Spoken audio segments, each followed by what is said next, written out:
Hey guys, how's it going? Today we're going to be talking about tearing down this 1600 dual port out of the bus. Last time I had it out, kind of cleaned it up a little bit, painted the tins up, made it look at least a little bit more decent, but it's been running like crap, frankly, so I'm going to tear it apart. I'm suspecting some blow-by. It's leaking oil pretty bad too, so maybe rear main seal. So we'll go ahead and pop that off and take a look and see how good it is. But for the meantime, yeah, we're going to take all this apart.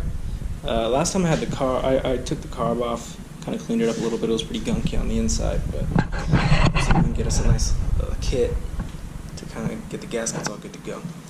And then it had the electronic ignition at some point, but somebody, not me, hooked it up backwards and fried it, so we're going to have to fix that. Yeah, for now we're going to tear it all down and take a look and see if we can figure out what the heck the problem is. I'm waiting on the other starting or the other stand adapter so that I can actually put a bell housing on here and run it so we can do a compression test. But that'll probably be a while. Anyways, just for this video, we're gonna take it all apart, clean it up, see what we're working with here. Yep. That's what we got so far. Alright, so yeah, we're going to start with the carburetor. I'm going to go ahead and disconnect all the electrical lines, choke, and fuel cut off. This one kind of already broke the wire out, as you can see, but at least you know what's what. Anyways, we're going to use a 13mm to kind of break these nuts loose.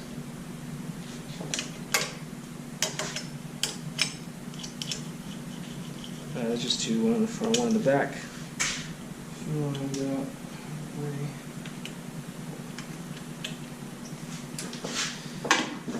I hear a lot of people talking about running a fuel filter up right next to it. I personally don't think it's a good idea. That's just how I got it. So when we get it back in, I'm going to take this out and replace it with one that's behind the firewall. Kind of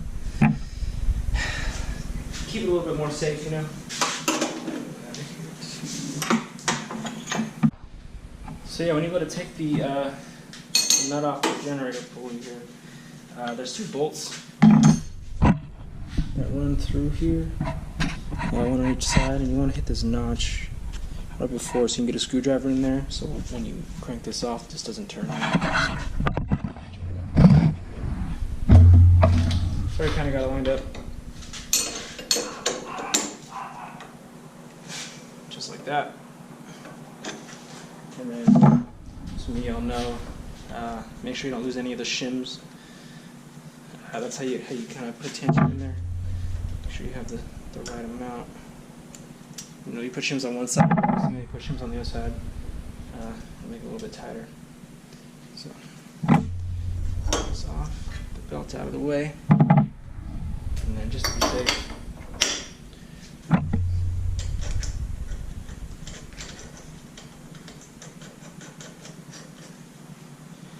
Yep, since we got that off, there's a pretty cool way to test these generators. Let's see if I can show you real quick. So yeah, like I was saying, there's a pretty cool way to test these since it is an electric motor, right? There's a pretty cool way that you can do to kind of make sure it's still working. So you need 12 volts, obviously. I'm using some jumper cables, so you want to ground the block, right? And then you want to put put some tape on here so you can kind of see what I'm talking about. But, once you ground the block, you can ground your field, right? And then you get your power coming off at 12 volts, and you just touch the D plus for just a second, and get it spinning. If it spins fast, or if it spins, you know it's good. Or you don't want to do it for very long. So you can kind of test if it's good. Don't want to mess with it too much. It works, but either way, I'm going to be switching it out for an alternator because the way that the Beetle's set up. I already got rid of the voltage regulator inside, so at least we'll have a good extra for later on in case we have any one for whatever reason. But yeah, that's a cool way to kind of test out to see if it's still good. We're gonna go ahead and take the strap off. Then we got 2 bolts on the sides here, the shroud. And this one does not have the thermostat set up.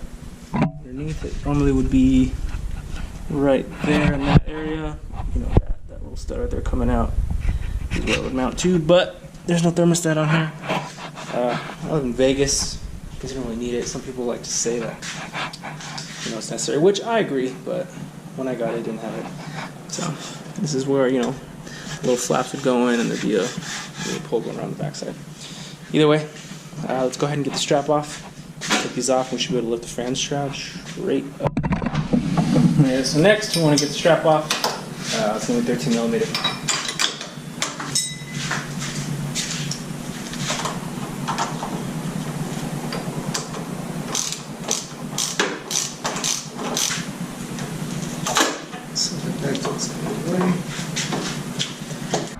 Yeah, and then next you want to get the 2 bolts on the sides of the fan shroud.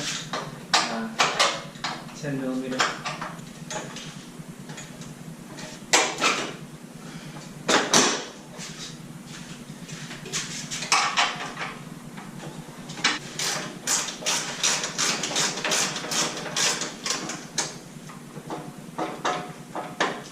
As soon as you get those loose, they should just come off this one whole piece.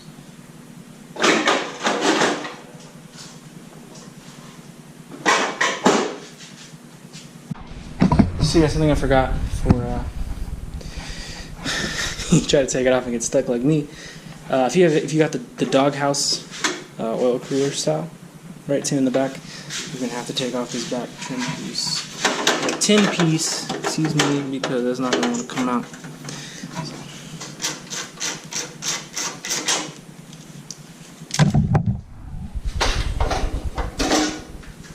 Yep, so I got that out of the way. So as soon as you get that rear tin off, you should be good to lift it straight up and off. Just like that.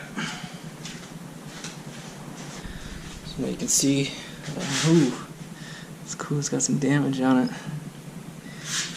Might have to replace at some point. Oh yeah. Eesh. Kind of rough. But good news is, a lot of these you'll see, if they've been sitting around for a while, there'll be all kinds of crud shoved in here. You know, you don't want anything to be over top of this because where the air goes down on the fins, make sure it stays cool in the jugs. Looks clean on both sides. So we'll go ahead and start next. We'll take off the generator stand and the intake manifold.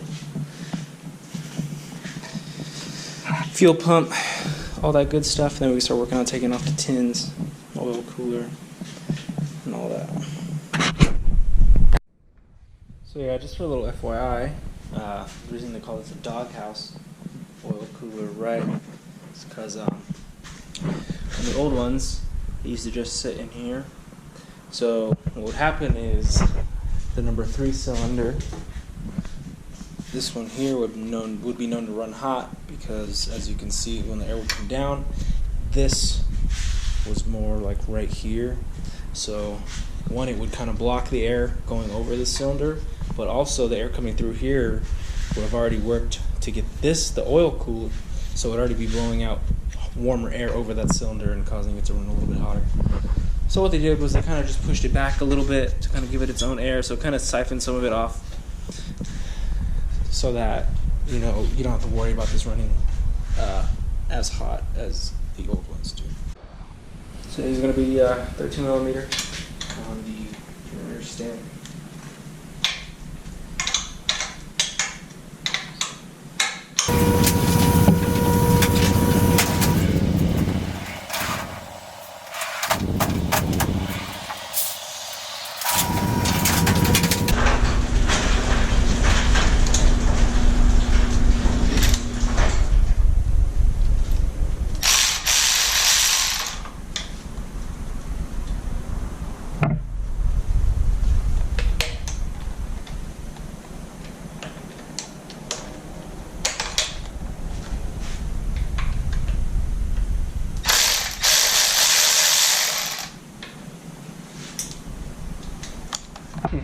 So it looks like we can't get that last bolt out, so we're gonna take the intake manifold off really quick.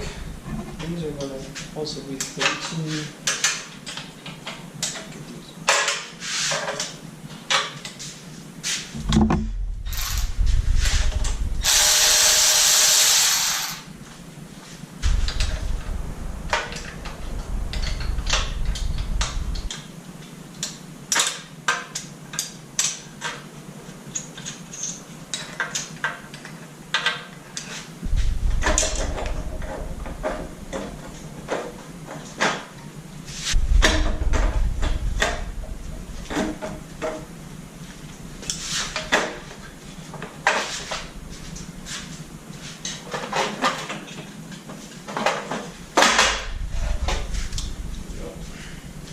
Didn't understand.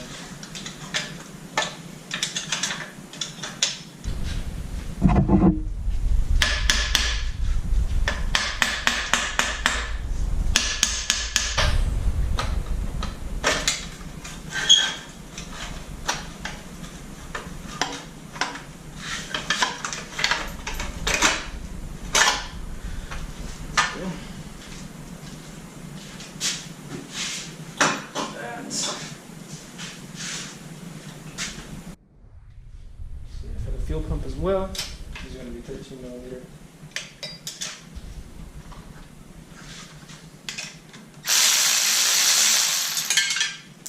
Oops.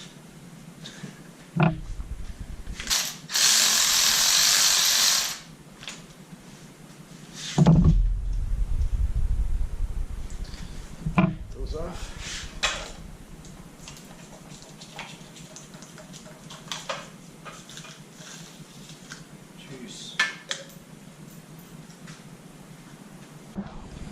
Alright, so now we got the top tins off. We got these covered up there, and there. We're going to go ahead and take this oil cooler off. So it's going to be 13, nut here, and then 2 underneath. And also, fun fact, when I turn this over, this fucking head nut just fell right out. Wasn't even attached to nothing. So it's going to be fun. Torque all these down, hopefully. Hopefully it's not too bad. We'll see. So like I said, 13 millimeter, 3 of them.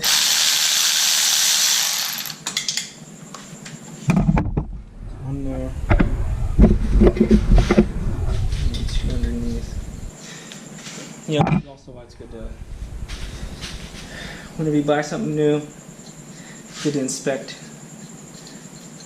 the major components, because a lot of these bolts and nuts were super loose, like dangerously to the point, right? So it's good to come in here, get your eyes on it, be able to see exactly what you need.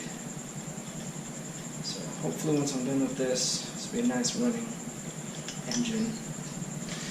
I'll get the beetle out there going nice. This is what I was talking about. So there's 2 seals here, right? And over time, they get kind of petrified. So these actually don't seem too bad. Kind of see how they bend. Oh nope, it just disintegrated. Right. So here we're gonna get this flipped over on its side. We're gonna take off the valve covers, and then we're gonna pull out the push rods and let any extra oil drain through where the push rods are going, just to kind of make sure we got everything. Inspect those, see how they're looking, and then that'll be it for this video. The next one will be kind of going a little bit more in depth, seeing what we need to do, replacing some seals, kind of checking everything, compression test, torquing the heads down, because if there's one loose one, I guarantee you there's going to be more. Somebody's don't even have the right kind of bolt on it. But yeah, anyways, so let's go ahead and flip her sideways and see what we're looking at.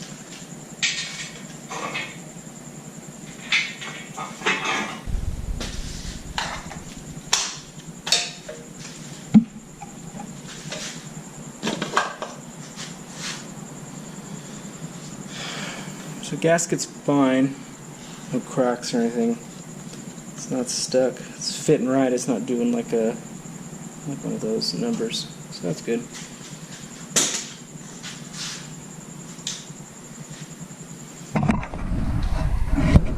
Doesn't look too dirty in here.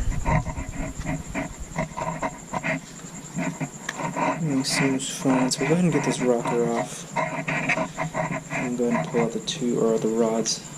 Let's see what we're looking at. It's gonna look there. Let's check it out. 13 as well.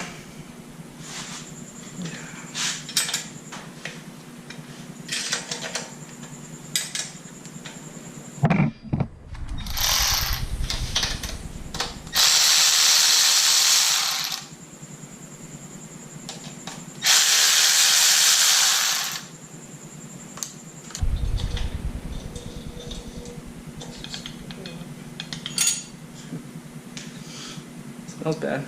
Give it that.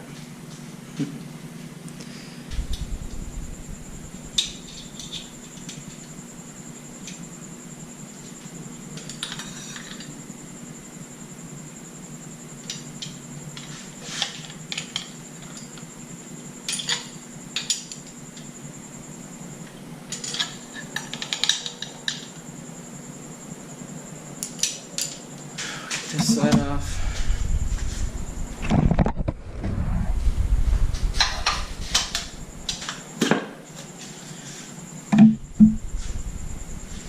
Side's looking good as well. In here, it's not too dirty. Seal looks fine. That's good.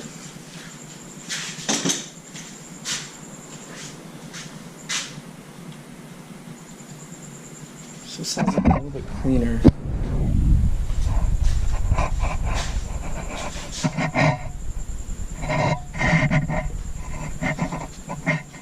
We'll go ahead and get this rocker off. Pull the rods out. We'll be done for this one.